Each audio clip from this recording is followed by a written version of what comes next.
Good morning dear students. आज हम लोग फिर फिजिक्स की सीरीज को लेकर आए हैं। पीछे हमने 11 क्लासेस जो है कंप्लीट कर लिया है। आज हम लोग 11वां क्लास के बाद आज 12वां क्लास, जिस क्लास में हम लोग कई इलेक्ट्रोस्टैट से संबंधित महत्वपूर्ण तथ्यों को समझेंगे और पिछले जो भी क्लास में आपने जितनी भी चीजें कंप्लीट की हैं उसका आप लोग नोट्स भी तैयार करते चलोगे। हमारी पूरी कोशिश है कि आपकी क्लास को बहुत इंटरेस्टिंग बनाने का और बहुत ही मजेदार और सिंपल वे में थ्योरी को आपको समझाने का। थ्योरी को समझाने के साथ साथ हम यहाँ पे न्यूमेरिकल्स को भी कवर कर रहे हैं। तो न्यूमेरिकल्स को कवर कर रहे हैं बच्चों, तो इससे क्या होगा कि आपका न्यूमेरिकल पर भी पकड़ हो जाएगा और थ्योरेटिकल समझ भी आपका काफी डेवलप हो जाएगा। तो इसी के साथ हम लोग जो हैं अपनी कक्षा को आगे बढ़ाएंगे और आगे करेंगे।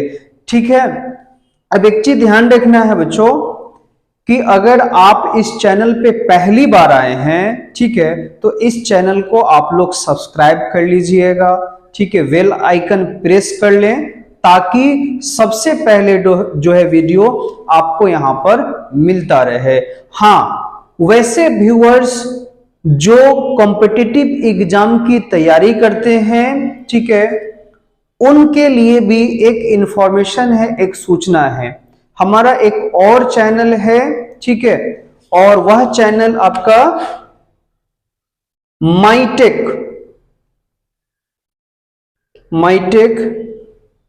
बिहारी भैया, ठीक है, ये हमारा चैनल है। इस चैनल पर अभी बिहार में आई डीईओ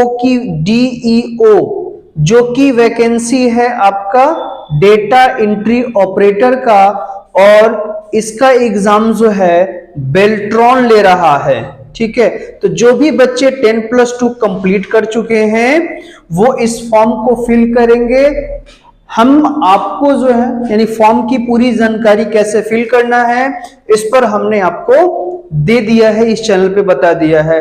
परंतु ये माईटेक हमारा जो वो चैनल है वो टेक कैटेगरी का है, तो वहां पर हम एजुकेशनल वीडियोस जो है नहीं डाल सकते। ठीक है, इसलिए डीओ की जो संपूर्ण तैयारी होगी, डीओ की जो बच्चों संपूर्ण तैयारी होगी हमारे इसी चैनल पर होगी। डेटा एंट्री ऑपरेटर की तैयारी जो है हमारे इस चैनल पर फ्री ऑफ कॉस्ट होगा, और जितना हम यहाँ पर एमसीक्यूज करवाएंगे वे सारे के सारे एमसीक्यूज आपके एग्जाम में ही आएंगे। यानी इससे बाहर जितना मैं एमसीक्यूज करवा दूंगा उससे बाहर एक भी क्वेश्चन नहीं रहेगा।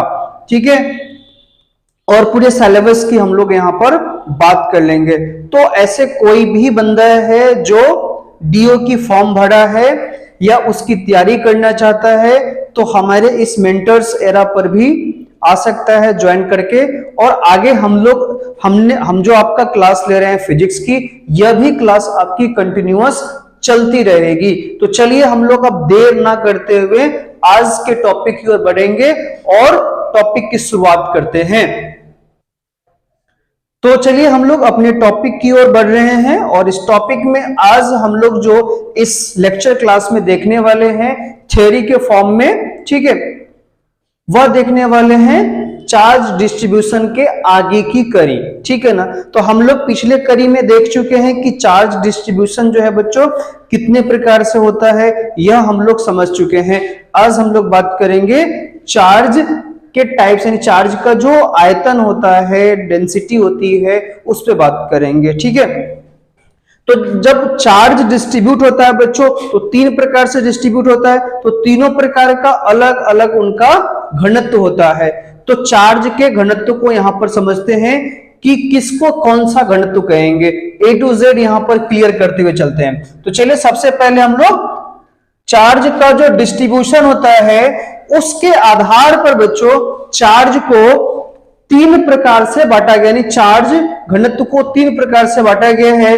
पहला है बच्चों पृष्ठ आवेश नहीं, पहला पृष्ठ आवेश घनत्व नहीं, आप ले लीजिए, किसी को भी रख सकते हो आप। वैसे आप पहला रखिए आप रैखिक आवेश घनत्व, रैखिक आवेश घनत्व, ठीक है, ये हो गया आपका रैखिक आवेश घनत्व। दूसरा जो है, इसको अगर अंग्रेजी में आप बोलेंगे बच्चों तो इसे बोलेंगे लीनियर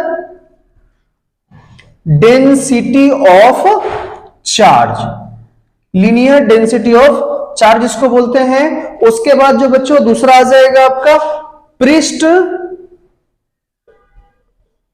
आवेश घनत्व, ठीक है, इसको बोलेंगे बच्चों सरफेस डेंसिटी ऑफ चार्ज, ये हमारा हो जाएगा सरफेस डेंसिटी ऑफ चार्ज।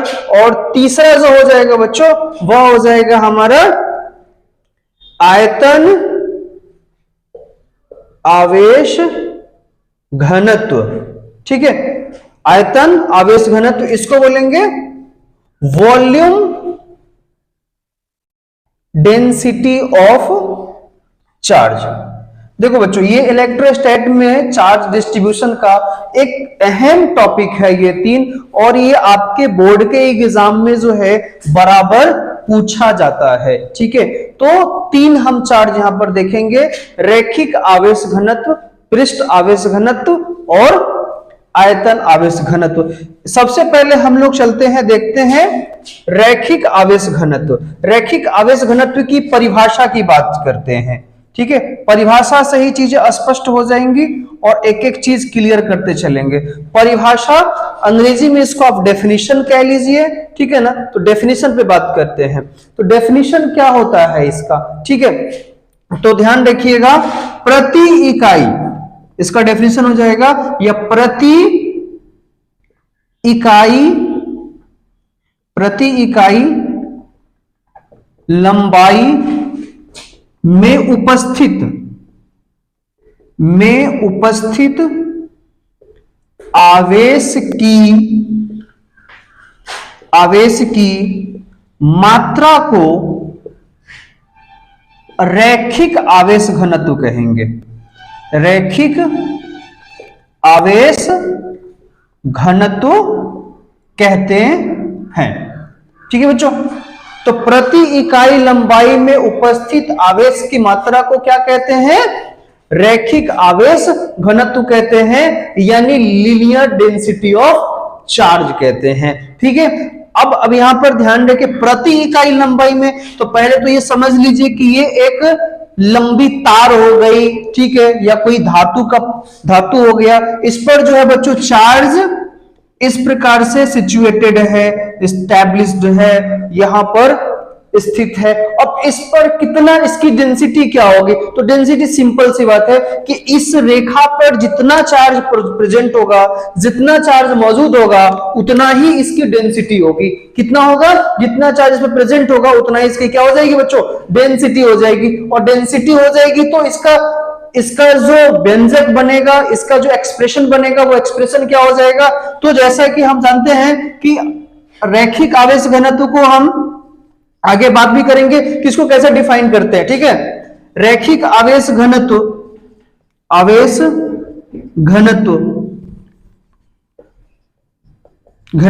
ठीक है। अब ये रैखिक आवेश घनत्व इक्वल टू क्या हो जाएगा बच्चों, तो रैखिक आवेश घनत्व इक्वल टू हो जाएगा प्रति इकाई लंबाई, बोला है ना, प्रति इकाई लंबाई में उपस्थित आवेश की मात्रा।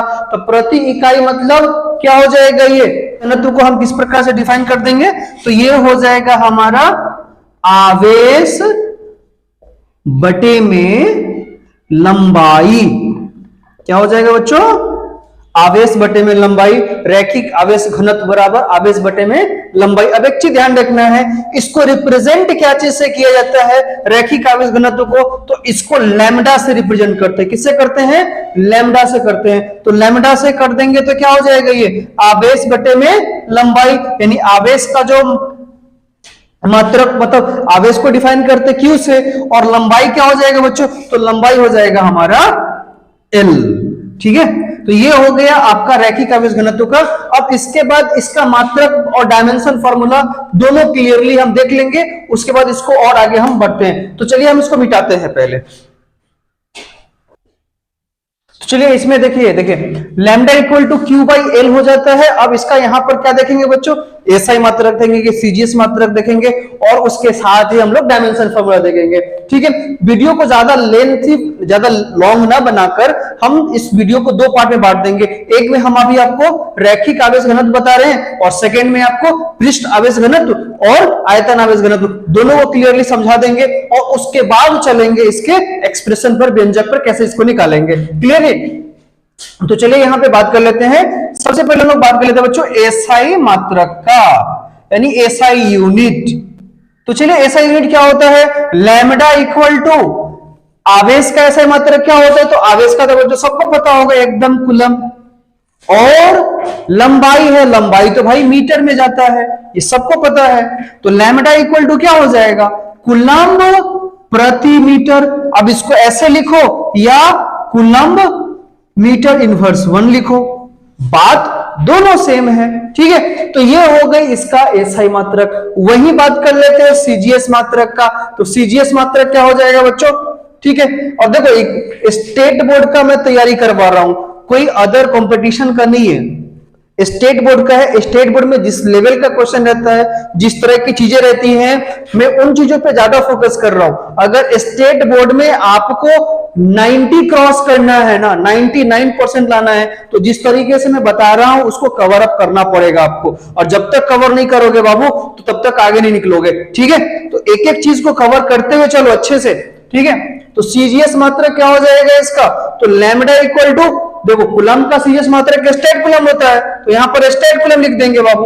और मीटर का क्या हो रहा है, तो सेंटीमीटर होता है, तो सिंपल हो गया आपका स्टेट कूलम प्रति सेंटीमीटर। इसको और सीधा करके लिखोगे तो स्टेट कूलम और सेंटीमीटर इनवर्स 1 हो जाएगा। तो ये हो गया इसका सीजीएस मात्रक। ठीक है, एसआई और सीजीएस मात्रक देख लिए, तो बचा इसका डायमेंशन। देखो एग्जाम में आपका एसआई मात्रक जरूर पूछता है, सीजीएस मात्रक भी जरूर पूछता है। ठीक है, और एक डायमेंशन आपसे पूछ देता है और बहुत सिंपल सा होता है इसका डायमेंशन। तो चलिए अब हम लोग डायमेंशन मतलब बीमा, ठीक है ना, तो बीमा को हम देख लेते हैं। डायमेंशन क्या हो जाएगा, नहीं बीमा सूत्र इसका क्या हो जाएगा, तो बीमा सूत्र देख लो बाबू। तो बीमा सूत्र क्या हो जाएगा, लैम्डा इक्वल टू, अब देखो क्यू का क्या होता है बाबू, क्यू का होता है आईटी बोलो या एटी बोलो, ठीक है ना, दोनों में से कुछ ले सकते हो। और मीटर क्या हो जाता है बाबू, तो एल हो जाता है। मीटर का क्या होता है, डायमेंशन हो जाता है एल, और इसको इक्वल टू कर दोगे तो क्या हो जाएगा, आईटी एल इनवर्स 1 ऐसा लिख दो, या तुम लिख दो एटी एल इनवर्स 1, दोनों का दोनों सही है, दोनों का दोनों। और एक चीज, डायमेंशन फार्मूला जब भी लिखा जाता है तो बड़ा कोष्ठक के अंदर लिखते हैं, बिग ब्रैकेट के अंदर, तभी जाकर वो आपका क्या हो जाएगा, करेक्ट होगा, वरना आपका क्या हो जाएगा, गलत हो जाएगा।